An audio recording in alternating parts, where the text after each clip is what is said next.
కింద చాప మీద కూర్చొని నోట్స్ వ్రాసుకుంటుంది నీరజ. నమస్తే. నీరజ తలెత్తి చూసింది. ఎదురుగా ఆదినారాయణ. అఖిలకి కొంచెంలో తప్పిపోయిన మొగాడు. వారం రోజుల క్రితం బజార్లో కనిపించి పెళ్లి చూపుల నాడు అఖిలతో ఉన్న నీరజను గుర్తుపట్టి పలకరించాడు. అఖిల గురించి అడిగాడు. అఖిలతో తనతో పాటు ఇక్కడే బిఏ చేస్తుందని చెప్పింది. వాళ్ళ నాన్నగారు పోయారని, అందుకని ఊర్నుండి ఇంకా రాలేదని చెప్పింది. తన గురించి అతడు చెప్పాడు. ఇక్కడేదో ప్రైవేట్ కంపెనీలో జాబ్ చేస్తున్నట్టుగా, అది ఈ మధ్య దొరికినట్టుగా చెప్పాడు. ఇంటి అడ్రస్ అడిగాడు. నీరజ చెప్పింది. అఖిలను చూడాలని ఇప్పుడు ఆ అడ్రస్ పట్టుకొచ్చాడు. ఈరోజు వస్తున్నానని లెటర్ రాసింది. మరి రాలేదు. రాత్రి వరకో రేపో రావచ్చు. మర్నాడు మళ్ళీ వచ్చాడు ఆదినారాయణ. అఖిల రాలేదండి అని చెప్పింది నీరజ. అఖిలను చూడాలని వచ్చాననుకోండి. కానీ మరొక పని కూడా ఉంది. ఏమిటి? నాకో 100 రూపాయలు అప్పివ్వగలరా? ఫస్ట్‌కి జీతం రాగానే తీర్చేయగలను. ఆడపిల్లలం, చదువుకుంటున్న వాళ్ళ దగ్గర అప్పు ఎలా దొరుకుతుందనుకున్నారు? నీరజ చిరాకుగా అడిగింది. చాలా అవసరంగా ఉంది. జీతం తీసుకోగానే మీ దగ్గరికి పరిగెత్తుకు వచ్చి ఇస్తాను. ప్లీజ్. జాలిగా పెట్టాడు ముఖం. మా పిన్ని దగ్గర ఉన్నాయేమో అడిగి ఇప్పిస్తాన్లెండి. ఈ మొండి మనిషిని వదిలించుకోవడానికి అంతకంటే మార్గం కనిపించలేదు నీరజకు. అఖిల అసహనంతో నిలబడి ఉంది బస్టాప్‌లో. అబ్బా! ప్రాణం పొయ్యేదాకా బస్సు రానట్టుంది అనుకుంటుంది కోపంగా. ఆమె అసహనానికి, కోపానికి కారణం ఆదినారాయణ.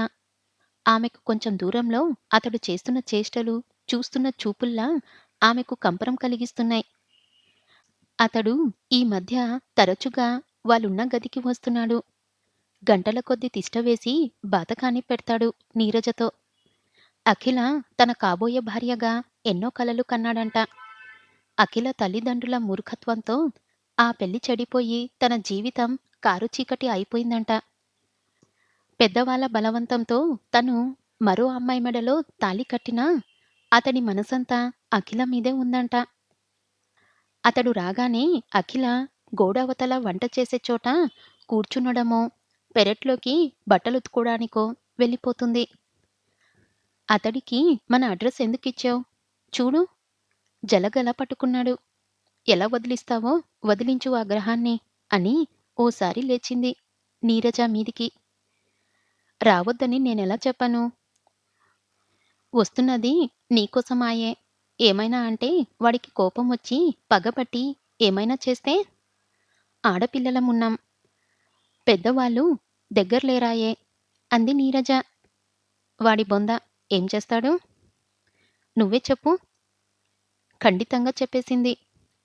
మా గదికి రావడానికి నీకేం పని? ఇక ముందెప్పుడు ఇక్కడికి రావద్దు.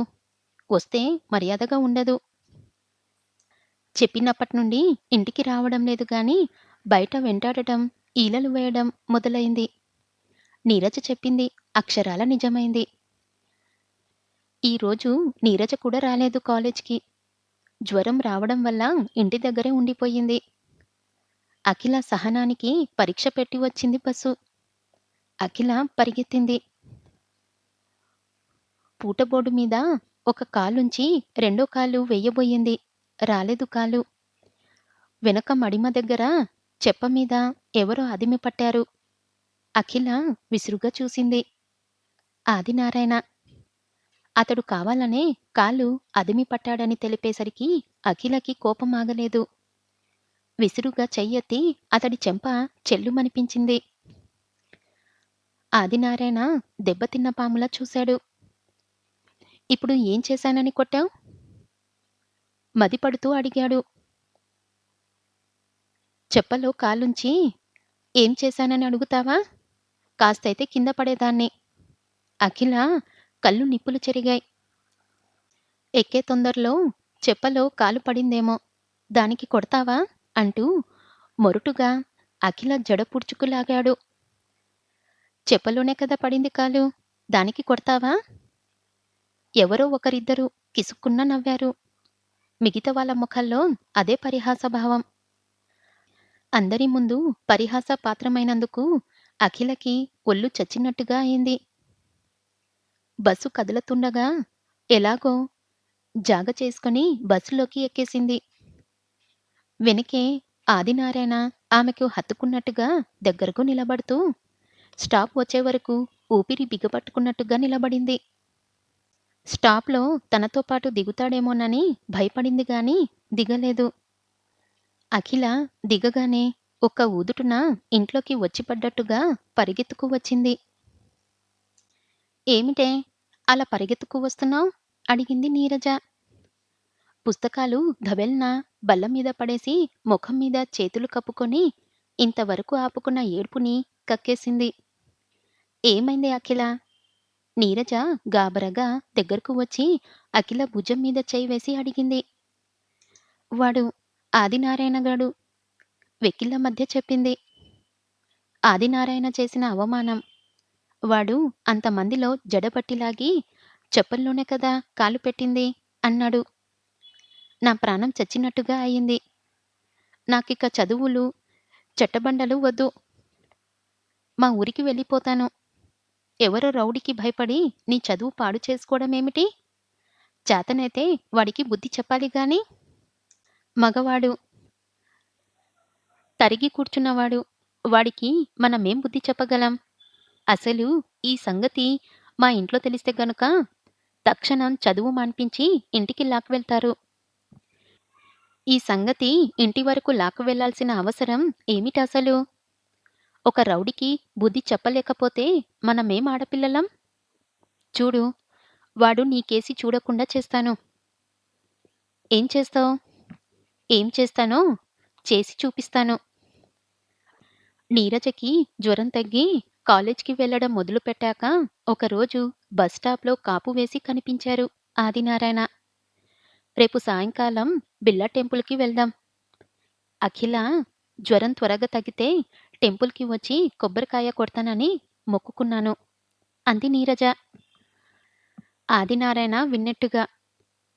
అఖిలకి మధ్య మనసేం బాగాలేకపోవడం వల్ల అలా తిరిగి రావడానికి సంతోషంగా ఒప్పుకుంది. మరో రోజు ఉదయమే అఖిలకు తెలియకుండా ఎదురింటి నుండి అజిత్‌కు ఫోన్ చేసింది నీరజ. ఈరోజు సాయంకాలం మేమిద్దరం బిర్లా టెంపుల్‌కి వెళ్తున్నాం. మీరు రావాలి. మీ స్నేహితురాలి సరదా చంపెయ్యడానికా? ఏం కాదు. మీరు తప్పకుండా రావాలి. ఇవాళ నేను రాత్రి పడుకునే వరకు ఫుల్ బిజీ. ఎన్ని పనులున్నా సరే సాయంత్రం 6 గంటలకి మీరు బిర్లా టెంపుల్‌కి దగ్గరుండాలి. ఇంకేం ఎదురు చెప్పడానికి వీల్లేదు. మీరు వస్తున్నారు అంటూ ఫోన్ పెట్టేసింది నీరజ. ఇద్దరూ ఆ సాయంకాలం వైర్ బ్యాగ్‌లో కాయ, చక్కెర తీసుకొని బయలుదేరారు. కబుర్లు చెప్పుకుంటూ హుషారుగా కలపహాడెక్కారు. చలవరాతి మందిరంలో నల్లరాతి రూపంలో ఉన్న వెంకటేశ్వరుని దర్శించుకొని పూజారి ఇచ్చిన తీర్థప్రసాదాలు పుచ్చుకొని బయటికి వచ్చి ఆవరణలో నిలబడ్డారు. కాపలహాడి కింద ఉన్న నగరాన్ని చూస్తూ. నగరంలో వెలుగుతున్న విద్యాదీపాలు చుక్కలు వెదజల్లుతున్నట్టుగా ఉన్నాయి. ఏదో చుక్కల లోకం చూస్తున్నట్టుగా అనుభూతి. హలో నీరజ గారు, మీరు వచ్చారా టెంపుల్‌కి? అఖిల ఉలిక్కిపడి తల తిప్పి చూసింది. ఆదినారాయణ విలన్ నవ్వుతో. దైవదర్శనానికి వచ్చిన ప్రశాంతత, సంతోషం ఆవిరయ్యాయి. శనిగాడు ఇక్కడ దాపురించాడే, మనం వెళ్ళిపోదాం పదా అంది నీర్జ చెయ్యి పట్టి లాగుతూ. అఖిలతో నడుస్తూనే నీరజ దిక్కులు చూడసాగింది. ఎక్కడ అజిత్ వచ్చినా జాడలేదు. అప్పటికే 7 దాటిపోయింది. ఆదినారాయణ అనుసరించడం మానలేదు. వాళ్ళు వడవడిగా నడుస్తుంటే వాళ్ళతో సమానంగా నడుస్తున్నాడు. వాడితో వాడి స్నేహబృందం కాబోలు నడుస్తున్నారు 3 యువకులు. మీ స్నేహితురాలికి కాస్త బుద్ధి చెప్దురు.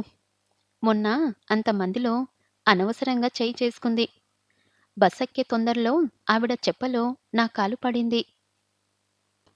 దానికి ఆవిడ నా చెంపని బూరెన చేసి వేయించింది. బస్సులో ఎందరో తాకుతారు. ఎందరో హత్తుకున్నట్టు నిలబడతారు. అంత మైల పడిపోయే మనిషి స్వంత కారులో ప్రయాణం చెయ్యాలి గాని, అందరూ ఎక్కే బస్సులో ప్రయాణం చేయడమెందుకు? అన్నాడు. అఖిల సొంత కారులో ప్రయాణం చేసే రోజు వస్తే రావచ్చు. నువ్వు వెటకారం చెయ్యడమేమిటి? బస్సులో ప్రయాణం చేసే మగవాళ్ళందరూ నీలాంటి వాళ్ళే అయితే ఆడవాళ్ళు ప్రయాణం చేసినట్టే. జడిస్తున్నట్టుగా అంది నీరజ. అఖిలకు నేను తప్పిపోయిన మగవాణ్ణి కానీ మ్రద్దు ఎందుకొతారు? నాకున్న చనువు, అధికారం అందరికీ ఎందుకుంటుంది?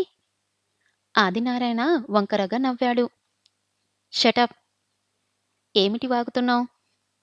అఖిల గిర్జించినట్టుగా అంది. నీ రౌడీ వేషాలు తెలిసే 2 రోజుల్లో ఉన్న పెళ్లిని రద్దు చేశారు మా వాళ్ళు.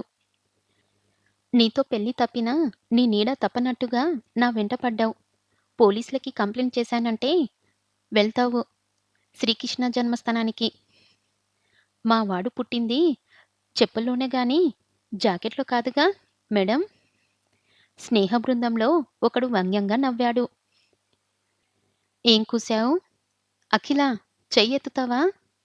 నీకెంత పొగరు? నీ పొగరనచకపోతే మేమేం మగవాళ్ళం? వాడు అఖిల చేతిని మధ్యలోనే పట్టేశాడు. మరో ఒకడు వెనక నుండి అఖిల నడుం మీద చెయ్యి వేశాడు. అఖిలకి పిచ్చెట్టినట్టుగా అయింది. వీళ్ళు ఏం చెయ్యదలుచుకున్నారు? రోడ్డు మీద జనసంచారం కూడా లేదు. అటూ ఇటూ ఉన్న శ్రీమంతుల ఇళ్ళన్నీ తలుపులు మూసేసి ఉన్నాయి. నీరజ నిస్సహాయంగా పిలిచింది. వాళ్ళు నలుగురు, మనం ఇద్దరం. ఏం చెయ్యగలం? నీరజ బిత్తరగా అటూ ఇటూ చూసింది.